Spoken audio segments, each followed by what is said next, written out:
Hey, I'm Pep, and this is a challenge video. Not entirely sure if I'm looking at you or not. Where's the tower? There's the tower. So, I'm gonna play Jenga, but that's too easy, so I'm gonna play Jenga blindfolded. Now, an important rule I've always played by when it comes to Jenga is you have to play with one hand. I'm gonna keep to that. Now, the way that I play is, though I'm using one hand, if the tower starts moving or falling and I can manage to catch and stop it from falling and push it back into place, I count that as not losing. Maybe you don't, so I'm just telling you ahead of time if that happens. The idea that while blindfolded I can tell that the tower is falling and catch it seems ludicrous to me, but who knows? Maybe it'll happen. Other than that cut right there, I'm going to try to do this with no cuts if possible, maybe only a few cuts if there's little breaks where I pause because I need to do something. I don't know, maybe there's a knock at the door. But, yeah, I'm going to try to do this one solid thing. I'm going to try to go relatively fast, too. I don't want to take forever. So I'm just going to jump right in. Getting things lined up is going to be the hard part.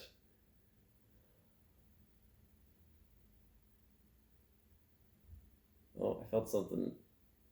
That piece came out pretty easy.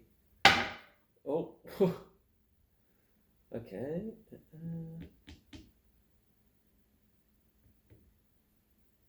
Wait, am I putting it the wrong way? I could be putting it the wrong way. Nope.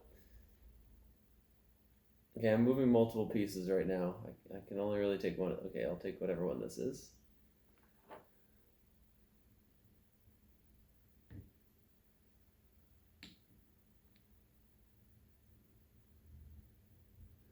Alright, well, there's one level done. And I suppose while I'm doing this, I could turn this into a quasi pep talk for playing Jenga. Now, there's lots of little things you can do while playing Jenga. Some of them you might already know, but, we'll go through them anyway. One of them is feel free to touch the tower. It's not like once you've touched it, you have to take it. Generally, the actual rule is if you move something out, like let's say I shifted that one out, if I decide I don't want it, I have to return it to its original place. But yeah, if you just kind of gently touch the tower, you'll find that there's often blocks that are very loose like that. And those are usually the blocks you want to go for. Now, the other strategy when it comes to Jenga, of course, is that you don't actually need to win Jenga. You just need a player to lose. Now, if you're playing two-player Jenga, that's pretty easy. You just make... See, this is the weird part. I can pull the blocks out with the blindfold on, but my brain is confused trying to put them back on top of the tower. So I might make a mistake here. But yeah, so you don't really need to win. You just have to force someone to lose. In a two-player game, it's easy because all you're doing is often trying to do something that would make the next person's turn more difficult, or maybe you're playing very peaceful and all you do is pull blocks out and try to not knock the tower over yourself. It's when you get into like a 3 or 4 player game that it gets more complicated, because technically the rule is the person who went before the person who knocked it over is the winner.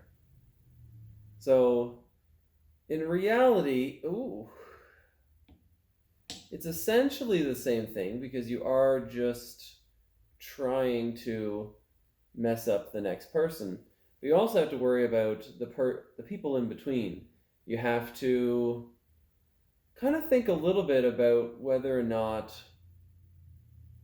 they're going to be messing with each other. See, this is the other weird part about the blindfold is that there's spots like here. I know you can't see this exact spot, but I just literally can't take one of these blocks. But this one actually feels loose. So you kind of have to touch around a little more than you maybe usually would. But yeah, so knowing that there's going to be a person after the person that you are trying to thwart, sometimes it might be a good idea to not be very aggressive. Because whenever you do it, you kind of give the idea to the other players that maybe they should be playing the same way. And then you run the risk that you're going to be put into that situation.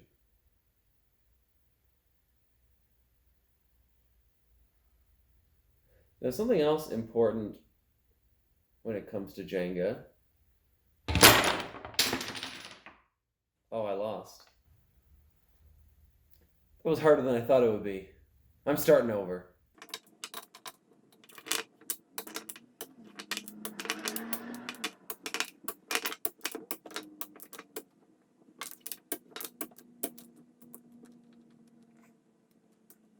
Alright, so I'm going to do it without the blindfold here for a second, so I can keep making some of the points I was talking about.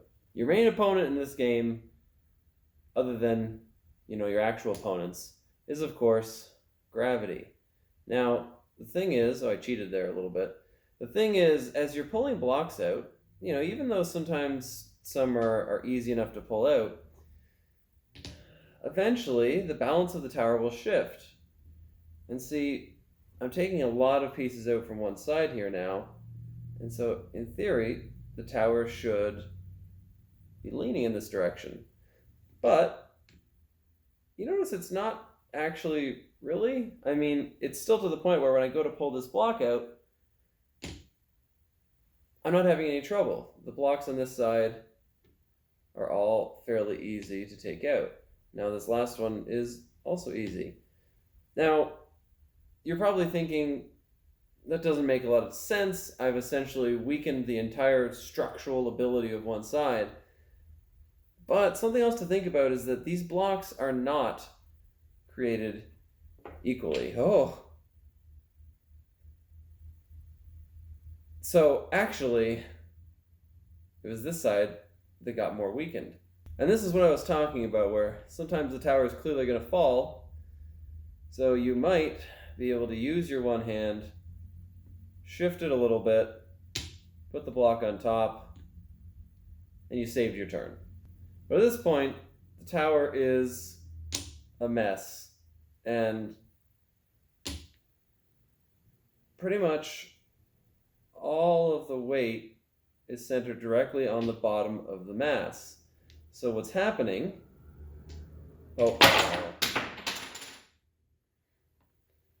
is almost every block was loose there because all the weight was being put straight down in the middle. But it makes it so it's a very precarious balance point. All that has to happen is one little extra jiggle. And that's the thing. At the end of the day, like that, it's not necessarily people are taking out structural blocks that are knocking it over. It usually comes more down to someone's hands get a little bit too shaky and they push the tower a little bit too far in one direction. Sometimes they'll catch it and try to pull it back, but then they compensate too hard and it comes down the other direction. And that's the thing, is at the end of the day, you want to have as much stability as possible, which is probably pretty obvious.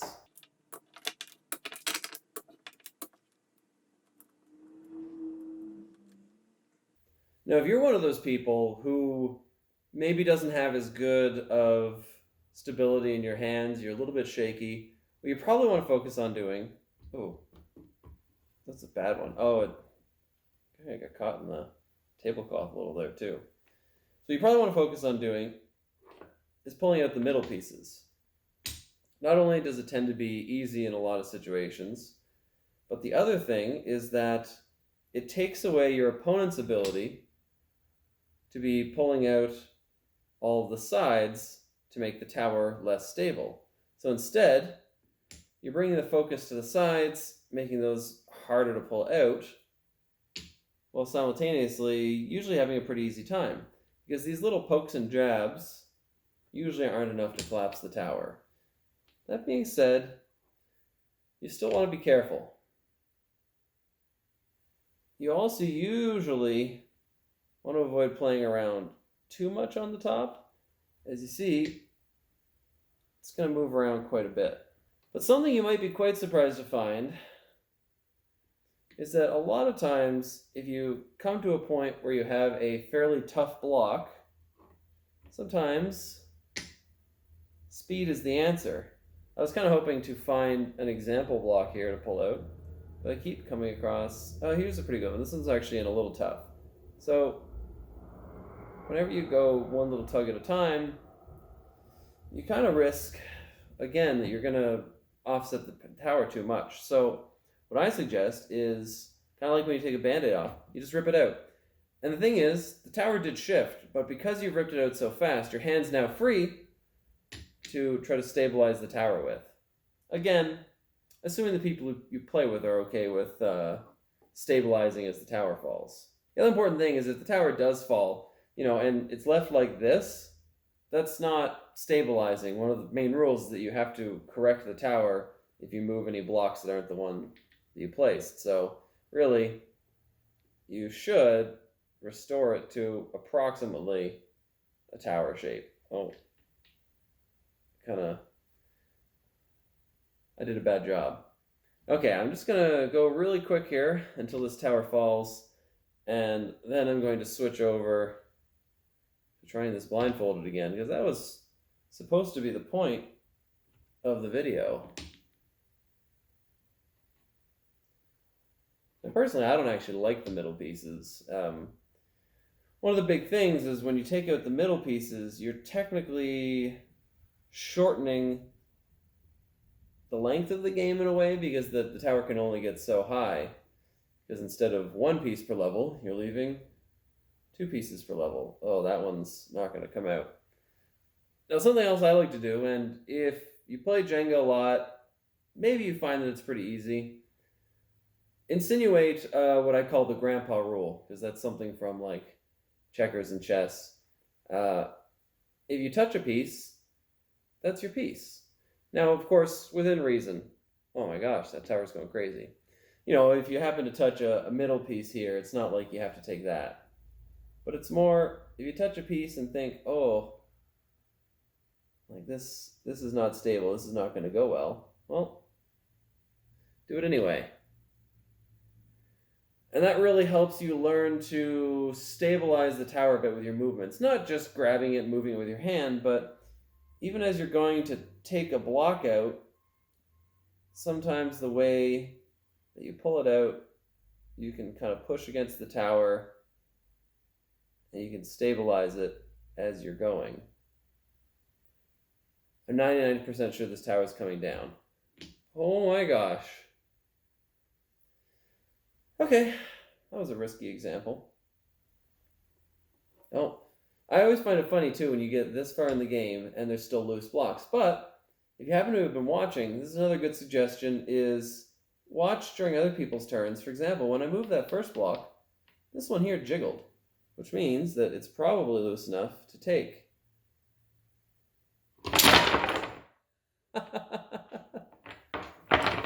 Appearances can be deceiving.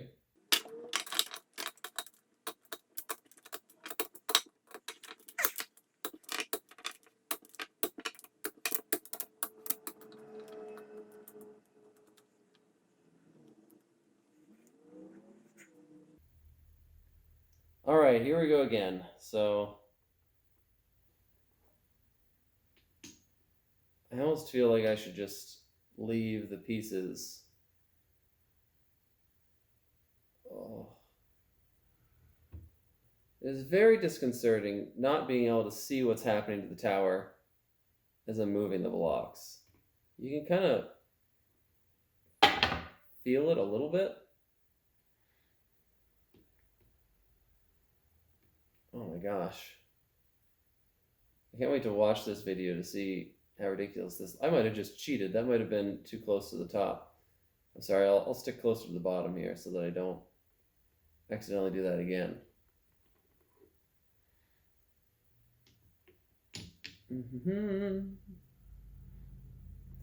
Yeah, so if you're watching this and you think, oh, that doesn't look too hard, or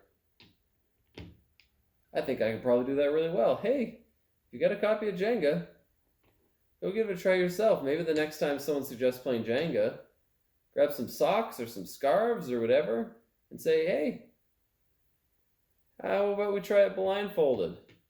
See what people say to that. There's one faux pas I have when it comes to Jenga. And let me place this block here, so I have the next one. And that is when people remove a block. What, maybe too close to the top again? When people remove a block, and then when they go to place the new one, instead of placing it on one of the sides, they place it on the middle. Or, you know, someone will place one here, and then the next person will place their one over here. And I'm not confident it's against the rules, but it creates some problems, and to me, I find it's just kind of rude. Because what it ends up... Maybe I just shouldn't talk while I do this. But what it ends up doing is sometimes... I suppose I don't need this on anymore. Sometimes when people do this, they will not place it perfectly. You know, they'll only leave a space like that. So you go to stick a block in there, it doesn't fit. You actually have to sit there and jiggle the blocks at the top of the tower in order to fit your block in, which isn't really the point of the game. The putting the block on top isn't supposed to be the hard part. It's generally supposed to be taking the block out. So in my opinion, just to be courteous at least, it makes sense. If you start on one side, next person places there, next person places there. Because even if you place it in the middle, unless you place it directly in the middle, you know, even if you just place it a little bit off, when people go to place, again, they have to purposely nudge the blocks, which in a lot of cases you need to do anyway, but, yeah. All right, well, that's been me doing Jenga blindfolded. I didn't practice ahead of time because I wanted it to be like a real challenge on the video, and even though I'm pretty good at Jenga, I'm apparently terrible at doing it blindfolded, so I'm curious if any of you out there want to try it yourself. I want to know how far you can get. I'd be really curious to see, maybe see a picture of what your tower looks at the end. I am curious to go back and see how ridiculous it looks while I'm doing it. Anyway, I thought maybe a challenge video would be interesting. If you like this idea, if you have any other ideas for challenges, let me know. Like I said, if you complete the challenge yourself, let me know how well you did. And yeah, I hope you see me later. Dumb tower.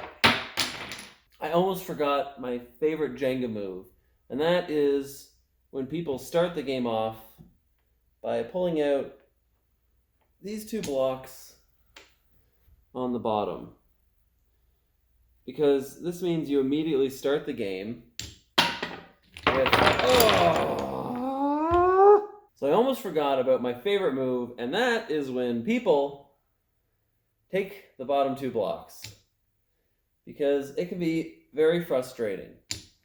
It turns the game into a very teetery tower right from the start. So what I like to do, you grab this block, you gotta grab it real tight, and you gotta pull real fast, and bam, put it back on top. You know, straighten the tower a little bit if you need to, and yeah. And you know, if people keep trying it, just rinse and repeat. I don't know if I'm gonna be able to do this a second time. That hit the wall so hard. Now, of course, some people might make the argument that, in this case, the tower has fallen and you've lost. Those people are wrong, except in this case, they're right. All right, that's enough of you watching me fail. Have a good one.